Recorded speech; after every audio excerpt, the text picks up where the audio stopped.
خبير الميكانيك مقدم لكم في إطار برنامج ميكانو المغرب ديال أفريقيا. خوتي الحريفية، السلام عليكم.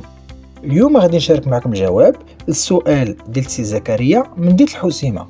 السؤال تيقول: عندي واحد السيارة كورية محرك ديال ليسونس 2016 ديما كتسخن كينقص ليا الماء. فاش كنحل البوشون ديال الرادياتور نلقاه مبوشي وفيه الكالكير، شنو ندير؟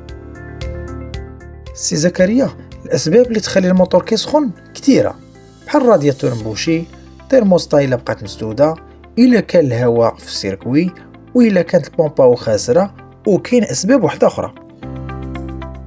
ولكن في الحالة ديالك من غير الموتور كيسخن كاين الكالكير، فإلا ما كنتيش كتستعمل الماء ديال الروبيني فراك كتستعمل لونتيزال ما مزيانش اللي كيتبخر في درجة الحرارة ديال 100 دوغري وما تيحميش لك الموتور من الكالكير اللي تيبوشي لك نظام التبريد او تيخلي الموتور يسخن.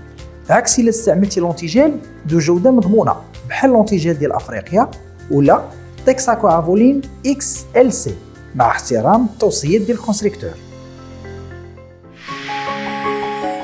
كنتو مع خبير الميكانيك مقدم لكم في إطار برنامج ميكانو المغرب ديال أفريقيا.